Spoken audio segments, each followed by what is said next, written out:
अस्सलाम वालेकुम students, welcome to my channel. आज हम जीएससी 101 का एक बहुत इंपॉर्टेंट बायोलॉजी सेक्शन का लेक्चर जो है वो स्टार्ट करने लगे हैं, जो कि है एक्सक्रीटरी सिस्टम। हर लिविंग ऑर्गेनिज्म जो होता है ना, उसके अंदर हर वक्त हजारों तरह के केमिकल रिएक्शंस हो रहे होते हैं। इन रिएक्शंस की वजह से बॉडी को एनर्जी मिलती है, जो ग्रोथ, मूवमेंट, रिप्रोडक्शन, रिपेयर और दूसरी तमाम लाइफ एक्टिविटीज के लिए जरूरी होती है। लेकिन इन मेटाबॉलिक रिएक्शंस के साथ कुछ वेस्ट प्रोडक्ट्स जो है वो भी बनता जाता है। अगर ये वेस्ट मटेरियल बॉडी के अंदर जमा होता रहे तो सेल्स और ऑर्गन्स को ये नुकसान पहुंचा सकता है। इसीलिए अल्लाह ताला ने लिविंग ऑर्गेनिजम्स में एक ऐसा सिस्टम बनाया है जो इन हार्मफुल सब्सटेंसेस को बॉडी से बाहर निकाल देता है, और इसी सिस्टम को हम एक्सक्रीटरी सिस्टम कहते हैं। ठीक है, तो ये तो था इंट्रोडक्शन। आगे बढ़ते हैं कि एक्सक्रीटरी सिस्टम जो है या एक्सक्रीशन जो है ये नेसेसरी क्यों है। तो देखिए, हर लिविंग ऑर्गेनिज्म अपनी जिंदगी के लिए मेटाबॉलिज्म परफॉर्म करता है। मेटाबॉलिज्म जो है वो दो मेजर प्रोसेसेस पर मुश्तमिल होता है। पहला है एनाबॉलिज्म और दूसरा है कैटाबॉलिज्म। एनाबॉलिज्म वो प्रोसेस है जिसमें सिंपल मॉलिक्यूल्स मिलकर कॉम्प्लेक्स मॉलिक्यूल्स बनाते हैं। इस प्रोसेस के जरिए बॉडी नए टिश्यूज, प्रोटीन्स और दूसरे कंपाउंड्स बनाती है जो ग्रोथ और रिपेयर के लिए जरूरी होते हैं। दूसरी तरफ कैटाबॉलिज्म होता है वो प्रोसेस है ये जिसमें कार्बोहाइड्रेट्स, प्रोटीन्स और लिपिड्स ब्रेक डाउन होते हैं और एनर्जी प्रोड्यूस होती है। इसी प्रोसेस के दौरान वेस्ट प्रोडक्ट्स जो है वो भी बनता जाता है। यानी जहां एनर्जी प्रोड्यूस होती है वहीं हार्मफुल वेस्ट मटेरियल्स भी जनरेट होता है। इसी वजह से बॉडी को एक ऐसे सिस्टम की जरूरत होती है जो इन वेस्ट प्रोडक्ट्स को रिमूव करता जाए। इसी सिस्टम को जो है वो एक्सक्रीटरी सिस्टम कहा जाता है। Catabolism of carbohydrate, protein and lipids की बात करें तो जब बॉडी कार्बोहाइड्रेट्स को ऑक्सीजन की प्रेजेंस में ब्रेक डाउन करती है तो कार्बन डाइऑक्साइड, वाटर और एनर्जी प्रोड्यूस होती है। इसी तरह प्रोटीन के ब्रेकडाउन से कार्बन डाइऑक्साइड, वाटर, अमोनिया और एनर्जी बनते हैं। लिपिड्स के ब्रेकडाउन से भी कार्बन डाइऑक्साइड, वाटर और एनर्जी ही प्रोड्यूस होती है। इन रिएक्शन से हमें एनर्जी तो मिलती जाती है, लेकिन कार्बन डाइऑक्साइड, वाटर और खास तौर पर अमोनिया वेस्ट प्रोडक्ट्स होते हैं जिन्हें बॉडी से रिमूव करना बहुत जरूरी होता है। अगर ये बॉडी में रह जाए या जमा होने लगे तो सेल्स प्रॉपरली फंक्शन नहीं कर सकते। मेटाबॉलिज्म के दौरान जो इम्पोर्टेंट वेस्ट प्रोडक्ट्स बनते हैं उनमें कार्बन डाइऑक्साइड, वाटर और अमोनिया शामिल है। कार्बन डाइऑक्साइड जो है रेस्पिरेशन का वेस्ट प्रोडक्ट है। वाटर भी मेटाबॉलिज्म के दौरान बनता है, और अगर जरूरत से ज्यादा हो जाए तो बॉडी का जो वाटर बैलेंस है उसको डिस्टर्ब कर सकता है। सबसे डेंजरस वेस्ट प्रोडक्ट जो है वो अमोनिया होता है। अमोनिया बॉडी टिश्यूज के लिए बहुत ज्यादा टॉक्सिक होता है। इसी वजह से बॉडी अमोनिया को डायरेक्टली स्टोर नहीं करती, बल्कि उसे कम टॉक्सिक कंपाउंड्स में कन्वर्ट करती है ताकि सेफली बॉडी से रिमूव किया जा सके।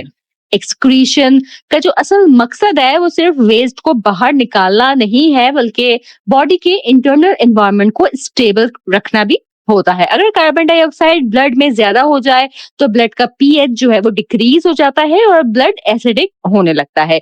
ये कंडीशन बॉडी के लिए डेंजरस हो जाती है। इसी तरह अगर बॉडी में पानी की क्वांटिटी बहुत ज्यादा हो जाए तो टिश्यूज में पानी जमा होने लगता है। इस कंडीशन को ड्रॉप्सी कहते हैं। ठीक है, अगर बॉडी से पानी जरूरत से ज्यादा निकल जाए तो फिर वो डिहाइड्रेशन हो जाती है, जिसमें सेल्स प्रॉपर फंक्शन नहीं कर पाते। अमोनिया तो इतनी टॉक्सिक होती है कि अगर उसे रिमूव ना किया जाए तो वो बॉडी सेल्स को सीरियस डैमेज पहुंचा सकती है। इसीलिए एक एफिशिएंट एक्सक्रीटरी सिस्टम हर लिविंग ऑर्गेनिज्म के लिए बहुत जरूरी होता है। ठीक है, एक्सक्रीशन क्या चीज है इस पे बात करते हैं। एक्सक्रीशन वो बायोलॉजिकल प्रोसेस है जिसमें बॉडी अपने मेटाबॉलिक वेस्ट प्रोडक्ट और एक्स्ट्रा सब्सटेंसेस को बाहर निकालती है। ठीक है, ये प्रोसेस बॉडी के अंदर केमिकल बैलेंस मेंटेन करता है और सेल्स को हेल्दी एनवायरनमेंट प्रोवाइड करता है। ये याद रखना बहुत जरूरी है कि एक्सक्रीशन और इजेशन सेम प्रोसेस नहीं है। ठीक है, एक्सक्रीशन का मतलब मेटाबॉलिक वेस्ट को बॉडी से रिमूव करना है, जबकि इजेशन का मतलब अनडाइजेस्टेड फूड को डाइजेस्टिव ट्रैक्ट के थ्रू बॉडी से बाहर निकालना है। ठीक हो गया। तो एग्जाम में अक्सर ना इसका डिफरेंस भी पूछ लिया जाता है, तो आपने इस बात को याद रखना है। Major waste products in vertebrates की बात करें तो वर्टिब्रेट एनिमल्स में कुछ major waste products regularly body से रिमूव किए जाते हैं। इनमें carbon dioxide, mineral salts, urea, creatinine, uric acid और एक्सेस वाटर शामिल होता है। हर वेस्ट प्रोडक्ट बॉडी के किसी स्पेसिफिक मेटाबॉलिक प्रोसेस से बनता है और एक्सक्रीटरी सिस्टम इन तमाम सब्सटेंसेस को कंट्रोल्ड अमाउंट में बॉडी से रिमूव कर देता है। ठीक है। प्रोटीन मेटाबॉलिज्म के दौरान नाइट्रोजन कंटेनिंग वेस्ट प्रोडक्ट्स बनते हैं। इनकी 3 इंपॉर्टेंट फॉर्म्स होती हैं, अमोनिया, यूरिया और यूरिक एसिड। इन तीनों की टॉक्सिसिटी और वाटर रिक्वायरमेंट डिफरेंट होती है। अमोनिया जो है वो सबसे ज्यादा टॉक्सिक नाइट्रोजनस वेस्ट होता है, इसे बॉडी में स्टोर नहीं किया जा सकता है। इसीलिए एक्वाटिक एनिमल्स जिनके पास पानी की बहुत क्वांटिटी अवेलेबल होती है, अमोनिया को डायरेक्टली वाटर में एक्सक्रीट कर देते हैं। पानी कंटिन्यूअसली अमोनिया को डाइल्यूट कर देता है और फिर क्या होता है कि ये एनिमल्स के लिए सेफ हो जाता है। ठीक है। यूरिया की बात करें तो मैमल्स और ह्यूमंस अमोनिया को डायरेक्टली रिमूव नहीं करते। बॉडी जो होती है वो लिवर के अंदर अमोनिया को कन्वर्ट करके यूरिया बनाती है। यूरिया अमोनिया के मुकाबले में बहुत कम टॉक्सिक होता है। इसे रिमूव करने के लिए मॉडरेट क्वांटिटी में पानी की जरूरत होती है और इसी वजह से ह्यूमन यूरिन का मेजर नाइट्रोजनस वेस्ट यूरिया होता है। यूरिक एसिड की बात करें तो यूरिक एसिड सबसे कम टॉक्सिक नाइट्रोजनस वेस्ट है। बर्ड्स, रेप्टाइल्स और कई इंसेक्ट्स में यूरिक एसिड प्रोड्यूस होता है। ठीक है। इसे रिमूव करने के लिए बहुत कम पानी की जरूरत होती है। इसी वजह से डेजर्ट एनवायरनमेंट्स में रहने वाले एनिमल्स और बर्ड्स वाटर कंजर्व कर पाते हैं। ये एडेप्टेशन सर्वाइवल के लिए बहुत इंपॉर्टेंट होती है। एक्सक्रीटरी सिस्टम का एक और बहुत इंपॉर्टेंट फंक्शन जो है वो ऑस्मो रेगुलेशन है। ऑस्मो रेगुलेशन का मतलब है बॉडी के अंदर पानी और मिनरल सॉल्ट्स का बैलेंस मेंटेन करना। बॉडी के सेल्स तभी प्रॉपर्ली फंक्शन करते हैं जब उनके अंदर पानी और डिसॉल्व सॉल्ट की जो क्वांटिटी है वो कंट्रोल्ड रहे। अगर पानी ज्यादा हो जाए तो सेल्स जो है वो स्वेल कर सकते हैं, अगर पानी कम हो जाए तो सेल्स श्रिंक होने लगते हैं। इसी तरह सॉल्ट की क्वांटिटी में डिस्टर्बेंस भी बॉडी के नॉर्मल फंक्शंस को इफेक्ट करती है। किडनीज एक्सक्रीशन के साथ साथ ऑस्मो रेगुलेशन का भी इंपॉर्टेंट काम परफॉर्म करती हैं। ठीक है। प्लांट्स में जो एक्सक्रीशन है उसकी बात करें तो प्लांट्स के पास एनिमल्स की तरह कोई स्पेशलाइज्ड किडनीज तो नहीं होती हैं, लेकिन फिर भी वो अपने वेस्ट प्रोडक्ट्स को एफिशिएंटली रिमूव करते हैं। प्लांट्स रेस्पिरेशन के दौरान कार्बन डाइऑक्साइड प्रोड्यूस करते हैं जो स्टोमेटा के थ्रू बाहर निकल जाती है। फोटोसिंथेसिस के दौरान ऑक्सीजन प्रोड्यूस होती है जो वो भी स्टोमेटा के थ्रू रिलीज होती है। एक्स्ट्रा जो वाटर है वो ट्रांसपायरेशन के प्रोसेस के जरिए वाटर वेपर की फॉर्म में एटमॉस्फेयर में चला जाता है और कुछ वेस्ट प्रोडक्ट्स जो है वो लीव्स, बार्क या ओल्ड टिश्यूज में स्टोर कर दी जाते हैं और जब ये पार्ट्स गिरते हैं तो वेस्ट भी प्लांट्स की बॉडी से रिमूव हो जाता है। इस तरह प्लांट्स भी एक्सक्रीशन परफॉर्म करते हैं, लेकिन उनका जो मैकेनिज्म है वो एनिमल्स या ह्यूमन से डिफरेंट होता है। ठीक है। एक्सक्रीशन इन एनिमल्स की बात करें तो एनिमल्स में एक्सक्रीशन बॉडी की कॉम्प्लेक्सिटी के मुताबिक डिफरेंट होती है। सिंपल ऑर्गेनिजम्स बॉडी सरफेस के थ्रू वेस्ट रिमूव कर देते हैं। जैसे जैसे ऑर्गेनिज्म कॉम्प्लेक्स होते जाते हैं उनमें स्पेशलाइज्ड एक्सक्रीटरी ऑर्गन जो है वो डेवलप हो जाते हैं। इसी वजह से इंसेक्ट्स, अर्थवॉर्म्स, फिशेस, बर्ड्स और मैमल्स के एक्सक्रीटरी सिस्टम एक दूसरे से मुख्तलिफ होते हैं। ये एडेप्टेशन उनके हैबिटेट और वाटर अवेलेबिलिटी के मुताबिक इवॉल्व हुई है। एक्सक्रीशन इन हाइड्रा की बात करें तो हाइड्रा एक बहुत सिंपल एक्वेटिक ऑर्गेनिज्म है। इसके पास कोई स्पेशलाइज्ड एक्सक्रीटरी ऑर्गन नहीं होता। हाइड्रा की बॉडी की तमाम सेल्स डायरेक्टली सराउंडिंग वाटर के कांटेक्ट में होती हैं। कार्बन डाइऑक्साइड, अमोनिया और दूसरे वेस्ट प्रोडक्ट डिफ्यूजन के प्रोसेस के जरिए डायरेक्टली पानी में निकल जाते हैं। सिंपल बॉडी स्ट्रक्चर की वजह से हाइड्रा को किसी किडनी या एक्सक्रीटरी ऑर्गन की जरूरत नहीं होती है। ठीक है। अर्थवॉर्म की एक्सक्रीशन की बात करें तो अर्थवॉर्म का जो बॉडी स्ट्रक्चर है वो हाइड्रा से ज्यादा डेवलप्ड होता है। अर्थवॉर्म में स्पेशलाइज्ड एक्सक्रीटरी ऑर्गन्स मौजूद होते हैं जिन्हें नेफ्रीडिया कहा जाता है। नेफ्रीडिया जो है ये ब्लड से वेस्ट प्रोडक्ट्स फिल्टर करते हैं और यूरिन जैसे फ्लूइड जो है वो बॉडी से बाहर निकालते हैं। इसके साथ साथ वाटर और सॉल्ट का बैलेंस मेंटेन करने में भी ये मदद करते हैं। ठीक है। तो देखिए ये टॉपिक जो है ना ये भी एग्जाम्स में फ्रीक्वेंटली पूछा जाता है कि हाइड्रा की एक्सक्रीशन का क्या प्रोसेस है या अर्थवर्म की, तो आपको इनको जहन में रखना है, ध्यान में रखना है। ठीक है। इंसेक्ट्स की एक्सक्रीशन की बात करें तो इंसेक्ट्स में एक्सक्रीशन का मैकेनिज्म मैमल्स से बिल्कुल मुख्तलिफ होता है। इंसेक्ट्स के अंदर मेल्फिजियन ट्यूब्यूल्स मौजूद होती हैं। ये ट्यूब्यूल्स बॉडी फ्लूइड से नाइट्रोजनस वेस्ट कलेक्ट करती है और उसे डाइजेस्टिव ट्रैक्ट में भेज देती हैं। बाद में ये वेस्ट फीकल मटेरियल के साथ बॉडी से बाहर निकल जाता है। इंसेक्ट ज्यादातर यूरिक एसिड एक्सक्रीट करते हैं। ठीक है, ये एडेप्टेशन पानी की बचत के लिए बहुत इंपॉर्टेंट है और इसी वजह से इंसेक्ट्स ड्राई एनवायरनमेंट में भी सरवाइव कर लेते हैं। ठीक हो गया जी। इसके बाद जो है हम आते हैं ह्यूमन एक्सक्रीटरी सिस्टम की तरफ। ह्यूमन बॉडी के अंदर हर सेकंड लाखों सेल्स मेटाबॉलिज्म परफॉर्म करते हैं। इस प्रोसेस के नतीजे में carbon dioxide, urea, creatinine, uric acid, extra salts और एक्स्ट्रा वाटर कंटिन्यूअसली प्रोड्यूस होते रहते हैं। अगर ये सब्सटेंसेस बॉडी के अंदर जमा होते रहें तो ब्लड की कॉम्पोजिशन डिस्टर्ब हो जाती है और सेल्स अपना नॉर्मल फंक्शन परफॉर्म नहीं कर पाते। इसलिए ह्यूमन बॉडी में एक हाईली ऑर्गेनाइज्ड यूरिनरी सिस्टम मौजूद होता है जो ब्लड को कंटिन्यूअसली फिल्टर करता है और हार्मफुल वेस्ट प्रोडक्ट्स को यूरिन की शक्ल में बॉडी से बाहर निकाल देता है। ये सिस्टम सिर्फ वेस्ट रिमूव नहीं करता है बल्कि बॉडी के अंदर वाटर बैलेंस, सॉल्ट बैलेंस और पीएच को भी मेंटेन करता है। इसी वजह से किडनीज को बॉडी के सबसे इंपॉर्टेंट होमोस्टैटिक ऑर्गन भी कहा जाता है। ठीक है। ह्यूमन एक्सक्रीटरी सिस्टम जो है वो 4 मेजर ऑर्गन्स पर मुश्तमिल होता है: किडनीज, यूरेटर्स, यूरिनरी ब्लैडर और यूरेथ्रा। ये तमाम ऑर्गन्स मिलकर जो है वो यूरिन बनाना, स्टोर करना और बॉडी से बाहर निकालने का काम करते हैं। सबसे पहले किडनीज जो है ये ब्लड को फिल्टर करती हैं और यूरिन प्रोड्यूस करती हैं।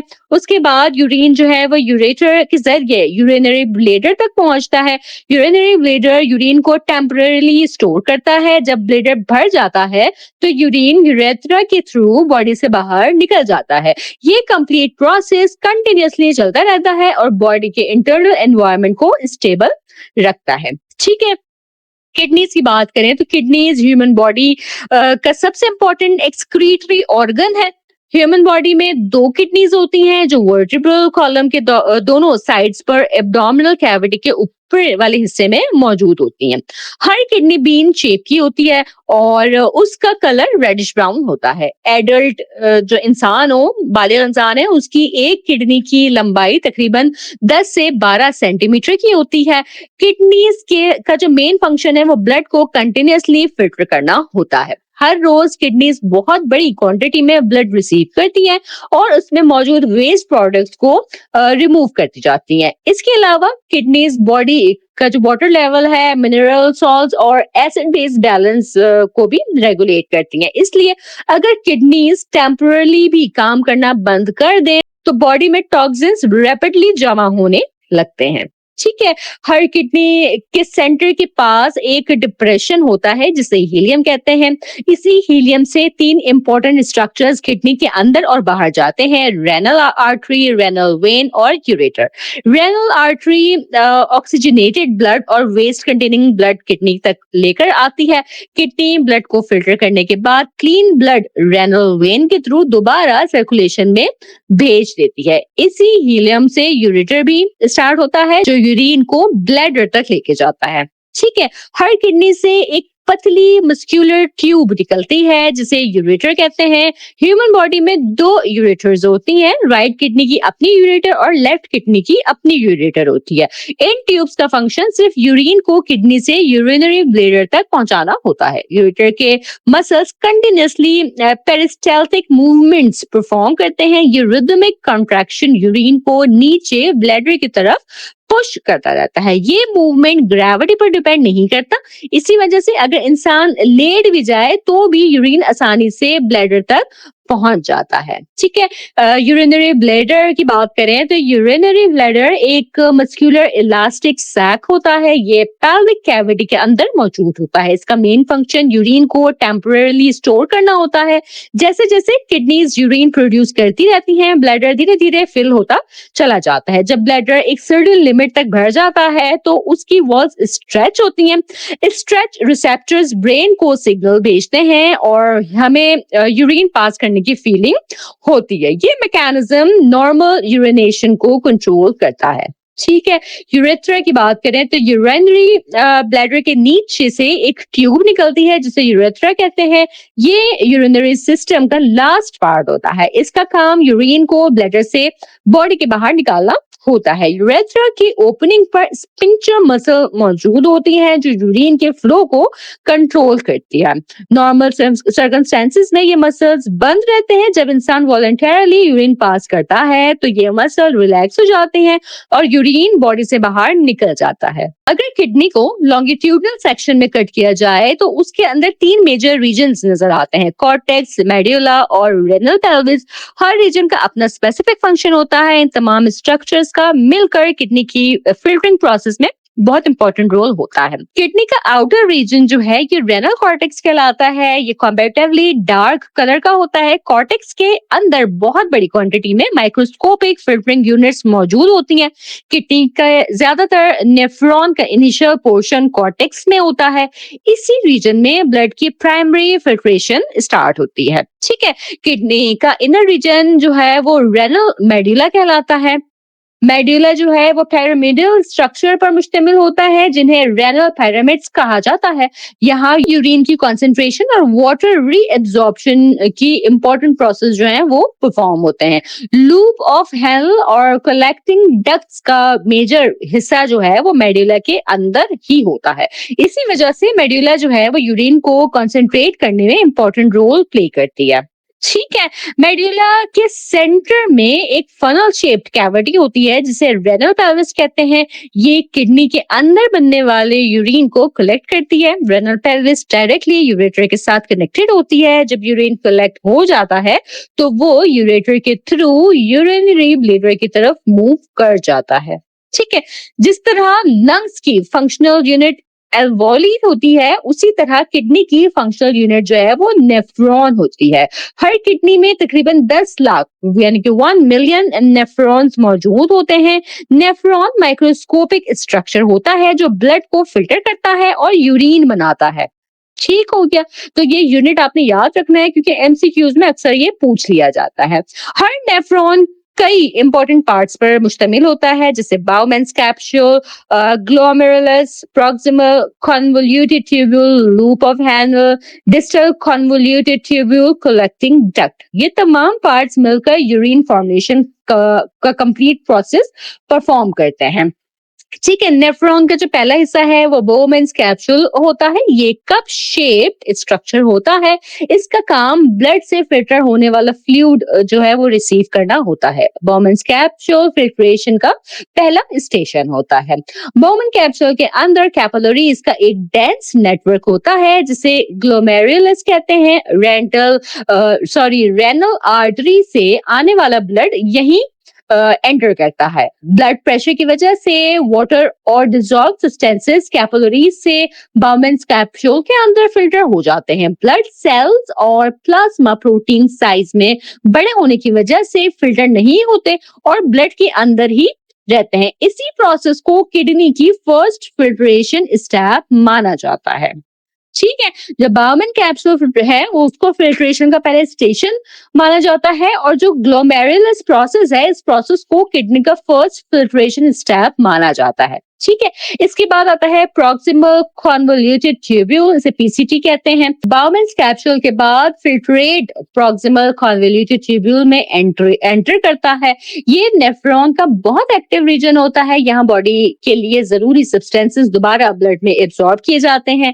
इनमें glucose, amino acid, vitamin, mineral salts, large amount of water शामिल होता है। यानी किडनी सिर्फ वेस्ट रिमूव नहीं करती है बल्कि यूजफुल सब्सटेंसेस को भी कंजर्व करती हैं। पीसीटी के बाद फिल्ट्रेट जो है वो लूप ऑफ हेनले में एंटर करता है। इसके दो पार्ट्स होते हैं, डिसेंडिंग लिम्ब और असेंडिंग लिम्ब। डिसेंडिंग लिम्ब में वाटर रीअब्सॉर्ब होता है, असेंडिंग लिम्ब वाटर के लिए इम्परमिएबल होता है, लेकिन यहाँ सोडियम और क्लोराइड आयंस एक्टिवली रीअब्सॉर्ब किए जा सकते हैं। इसी मैकेनिज्म की वजह से किडनीज कॉन्सेंट्रेटेड यूरिन बनाने के काबिल होती हैं। लूप ऑफ हेनले के बाद फिल्ट्रेट जो है वो डिस्टल कन्वोल्यूटेड ट्यूब्यूल डीसीटी में एंटर करता है। यहाँ बॉडी की जरूरत के मुताबिक और भी पानी और सॉल्ट जो है वो रीअब्सॉर्ब किए जाते हैं। इसी रीजन में ब्लड का आयोनिक बैलेंस और पीएच भी रेगुलेट होता है। हार्मोन्स भी इसी ट्यूब्यूल पर अपना इफेक्ट दिखाते हैं। ठीक है, न्यूफ्रॉन का लास्ट जो हिस्सा है वो है कलेक्टिंग डक्ट का। कई न्यूफ्रॉन्स अपना फिल्ट्रेट एक ही कलेक्टिंग डक्ट में भेजते हैं। कलेक्टिंग डक्ट में बॉडी की जरूरत के मुताबिक और पानी रीअब्सॉर्ब होता है। आखिर में ये फ्लूइड यूरिन की फाइनल फॉर्म बन जाता है। उसके बाद यूरिन रेनल पेल्विस में कलेक्ट होता है और यूरेटर के थ्रू यूरिनरी ब्लैडर की तरफ चला जाता है। इसके बाद हम बात करते हैं यूरिन फॉर्मेशन की। किडनीज जो है वो सिर्फ ब्लड को फिल्टर ही नहीं करती हैं, बल्कि बहुत इंटेलिजेंट तरीके से बॉडी के लिए जरूरी सब्सटेंसेस को वापस ब्लड में भेज देती हैं और सिर्फ हार्मफुल और एक्स्ट्रा सब्सटेंसेस को यूरिन की शक्ल में बॉडी से बाहर निकालती हैं। इसी वजह से किडनीज को बॉडी का नेचुरल प्यूरिफिकेशन सिस्टम भी कहा जाता है। यूरिन फॉर्मेशन नेफ्रॉन के अंदर होती है और इसके 3 मेजर स्टेप्स होते हैं: ग्लोमेरुलर फिल्ट्रेशन, सेलेक्टिव रीअब्सॉर्प्शन और ट्यूबुलर सिक्रेशन। ये तीनों स्टेप्स मिलकर फाइनल यूरिन बनाते हैं। यूरिन फॉर्मेशन का पहला स्टेप ग्लोमेरुलर फिल्ट्रेशन होता है। जब रेनल आर्टरी ब्लड को किडनी के अंदर लेकर आती है तो ब्लड ग्लोमेरुलस की कैपिलरीज में एंटर करता है। यहाँ ब्लड प्रेशर बहुत ज्यादा होता है। इसी हाई प्रेशर की वजह से ब्लड का लिक्विड हिस्सा और उसमें डिसॉल्व छोटे मॉलिक्यूल्स जो है वो कैपिलरी वॉल से फिल्टर होकर बोवेन्स कैप्सूल में आ जाते हैं। इस फिल्ट्रेट में पानी, glucose, amino acid, salts, urea और दूसरे छोटे मॉलिक्यूल्स जो हैं वो मौजूद होते हैं। लेकिन ब्लड सेल्स और प्लाज्मा प्रोटीन्स जो हैं वो साइज में बड़े होने की वजह से कैपिलरीज के अंदर ही रहते हैं और फिल्टर नहीं होते। ये बॉडी की पहली फिल्ट्रेशन होती है जो वेस्ट रिमूवल का बुनियादी स्टेप है। ठीक है, अगर फिल्ट्रेशन के बाद तमाम सब्सटेंसेस यूरिन के साथ बाहर निकाल दिए जाएं तो बॉडी बहुत जल्दी न्यूट्रिएंट से खाली हो जाएगी।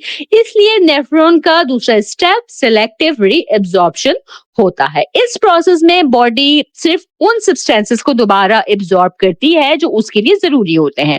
प्रॉक्सिमल कन्वोल्यूटेड ट्यूब्यूल में लगभग तमाम ग्लूकोज, अमीनो एसिड्स, विटामिन्स और बहुत से मिनरल सॉल्ट्स दोबारा ब्लड में चले जाते हैं। इसी तरह बहुत बड़ी क्वांटिटी में पानी भी रीअब्सॉर्ब होता है। यानी किडनीज हर यूजफुल सब्सटेंस को वेस्ट नहीं समझती, बल्कि बॉडी की जरूरत के मुताबिक उसे कंजर्व करती है। ठीक है, इसी वजह से नॉर्मल इंसान के यूरिन में ग्लूकोज मौजूद नहीं होता। यूरिन फॉर्मेशन का तीसरा और आखिरी स्टेप जो है वो है ट्यूबुलर सिक्रेशन। इस प्रोसेस में कुछ हार्मफुल केमिकल्स और एक्स्ट्रा आयंस ब्लड के नेफ्रॉन से ट्यूब्यूल्स में एक्टिवली ट्रांसफर किए जाते हैं। इसमें hydrogen ions, potassium ions, ammonia और कुछ मेडिसिन भी शामिल होती हैं। ट्यूबुलर सिक्रेशन की वजह से ब्लड का एसिड बेस बैलेंस मेंटेन रहता है और बॉडी हार्मफुल सब्सटेंसेस से जल्दी निजात हासिल कर लेती है। ये process specially distal convoluted tubule और कलेक्टिंग डक्ट में होता है। ठीक है, जब फिल्ट्रेशन, रीअब्सॉर्प्शन और सिक्रेशन कंप्लीट हो जाती है तो फ्लूइड नेफ्रॉन के कलेक्टिंग डक्ट में रहता है, उसे फाइनल यूरिन कहते हैं। इस यूरिन में आमतौर पर urea, uric acid, creatinine, extra mineral salts और एक्स्ट्रा वाटर शामिल होता है। ये यूरिन कलेक्टिंग डक्ट से रेनल पेल्विस में जाता है, वहां से यूरेटर के थ्रू यूरिनरी ब्लैडर में स्टोर होता है और बाद में यूरेथ्रा के जरिए बॉडी से बाहर निकल जाता है। ठीक हो गया। किडनीज का एक और बहुत इंपॉर्टेंट जो फंक्शन है वो है ऑस्मोरेगुलेशन। ऑस्मोरेगुलेशन का मतलब है बॉडी के अंदर वाटर और सॉल्ट का प्रॉपर बैलेंस मेंटेन करना। अगर इंसान बहुत ज्यादा पानी पिए तो किडनीज एक्स्ट्रा वाटर को यूरिन के थ्रू बॉडी से बाहर निकाल देती हैं, लेकिन अगर बॉडी में पानी की कमी हो तो किडनीज पानी को कंजर्व करती हैं और यूरिन को कंसंट्रेटेड बना देती हैं। इसी मैकेनिज्म की वजह से बॉडी डिहाइड्रेशन और एक्सेसिव वाटर लॉस से बचती है। ठीक हो गया। किडनीज के फंक्शन को हार्मोन्स भी कंट्रोल करते हैं। सबसे इंपॉर्टेंट हार्मोन एडीएच होता है। ये हार्मोन ब्रेन के पिट्यूटरी ग्लैंड से रिलीज होता है। जब बॉडी में पानी की कमी होती है तो एडीएच की क्वांटिटी इंक्रीज हो जाती है। एडीएच कलेक्टिंग डक्ट्स और नेफ्रॉन पर इफेक्ट करता है और ज्यादा पानी ब्लड में वापस एब्जॉर्ब करवा देता है। इससे यूरिन की क्वांटिटी कम हो जाती है और यूरिन ज्यादा कॉन्सेंट्रेटेड हो जाता है। लेकिन अगर इंसान बहुत ज्यादा पानी पिए तो एडीएच की सिक्रेशन जो है वो कम हो जाती है। इस सूरत में पानी कम रीअब्सॉर्ब होता है और यूरिन की क्वांटिटी बढ़ जाती है। ये मैकेनिज्म बॉडी के वाटर बैलेंस को मेंटेन करता है। किडनी की सबसे कॉमन डिजीज में एक किडनी स्टोन्स आती है। किडनी स्टोन उस वक्त बनते हैं जब कैल्शियम सॉल्ट, यूरिक एसिड और दूसरे मिनरल्स किडनी के अंदर क्रिस्टल बना लेते हैं। धीरे धीरे ये क्रिस्टल्स मिलकर स्टोन की शक्ल इख्तियार कर लेते हैं। छोटे स्टोन्स यूरिन के साथ बाहर निकल सकते हैं, लेकिन अगर स्टोन बड़ा हो जाए तो वो यूरेटर को ब्लॉक कर देता है। इससे पेशेंट को बहुत शदीद तकलीफ होती है जो लोअर बैक से शुरू होकर नीचे की तरफ फील होती है। ठीक है, कभी कभी यूरिन में ब्लड भी आ सकता है इसकी वजह से। पानी ज्यादा पीना किडनी स्टोन से बचने का एक इम्पोर्टेंट तरीका होता है। अगर दोनों किडनीज अपना नॉर्मल फंक्शन परफॉर्म करना बंद कर दें तो इस कंडीशन को किडनी फेलियर कहते हैं। किडनी फेलियर में वेस्ट प्रोडक्ट्स ब्लड के अंदर जमा होने लगते हैं, ब्लड की प्यूरिफिकेशन रुक जाती है और बॉडी के अंदर टॉक्सिन्स रैपिडली इंक्रीज होने लगते हैं। अगर ट्रीटमेंट ना किया जाए तो ये कंडीशन जानलेवा भी साबित हो सकती है। Kidney failure diabetes, high blood pressure, infections या सीवियर किडनी डैमेज की वजह से हो सकता है। ठीक है, जब किडनीज टेम्पररी या परमानेंटली काम करना बंद कर दें तो डॉक्टर्स डायलिसिस का सहारा लेते हैं। डायलिसिस एक आर्टिफिशियल प्रोसेस है जिसमें मशीन ब्लड को बॉडी से बाहर निकाल कर उसे फिल्टर करती है। मशीन वेस्ट प्रोडक्ट्स और एक्स्ट्रा वाटर रिमूव करती है और क्लीन ब्लड दोबारा बॉडी में भेज देती है। डायलिसिस किडनीज का परमानेंट रिप्लेसमेंट नहीं होता, ये सिर्फ पेशेंट को जिंदा रखने और ब्लड को टेम्पररी क्लीन रखने के लिए यूज किया जाता है। ठीक है, तो ये जो मैं आपको ये बता रही हूँ इसकी डिजीजेज ये फाइनल टर्म के लिए आपके इंपॉर्टेंट हो सकते हैं या आपके लॉन्ग क्वेश्चंस में आ सकते हैं। ठीक है, तो आप इनको जरूर जहन में रखिएगा। अगर किडनीज परमानेंटली फेल हो चुकी हो और सुटेबल डोनर अवेलेबल हो तो किडनी ट्रांसप्लांट किया जा सकता है। इस ऑपरेशन में हेल्दी डोनर की किडनी पेशेंट की बॉडी में ट्रांसप्लांट की जाती है। ट्रांसप्लांट के बाद पेशेंट को इम्यून सिस्टम को कंट्रोल करने वाली मेडिसिन लेनी पड़ती हैं ताकि बॉडी नई किडनी को रिजेक्ट ना करे। ठीक है, किडनी ट्रांसप्लांट सक्सेसफुल पेशेंट्स को नॉर्मल जिंदगी गुजारने का मौका देता है। हेल्दी किडनी सिर्फ यूरिन नहीं बनाती, ये ब्लड को कंटिन्यूअसली क्लीन करती हैं, वाटर बैलेंस मेंटेन करती हैं, मिनरल सॉल्ट्स को रेगुलेट करती हैं, ब्लड का पीएच कंट्रोल करती हैं, हार्मफुल टॉक्सिन्स को रिमूव करती हैं, होम्योस्टैसिस मेंटेन करती हैं। इसीलिए किडनीज की सेहत पूरी बॉडी की सेहत के लिए जरूरी होती है। ठीक है, इसके साथ ही हमारा ये लेक्चर यहाँ मुकम्मल हो जाता है। मुझे पूरी उम्मीद है कि ये एक्सक्रीटरी सिस्टम आपने अच्छे से अंडरस्टैंड किया होगा। अगर आपके कोई सवालात हो इस हवाले से या आप कोई फीडबैक देना चाहें तो जरूर मुझे कमेंट सेक्शन में बताइएगा। चैनल पर नए हैं तो सब्सक्राइब करना हरगिज ना भूलिएगा और मेरे लेक्चर्स को आप लाजमी वर्चुअल यूनिवर्सिटी के डिफरेंट प्लेटफॉर्म्स पे शेयर करें ताकि आपकी तरह दूसरे स्टूडेंट्स ने इन लेक्चर से फायदा हासिल कर सकें। मैं इंशाल्लाह ताला अपनी नेक्स्ट वीडियो के साथ जल्द हाजिर होंगी। तब तक आप सब अपना बहुत ख्याल रखिएगा। अल्लाह हाफिज।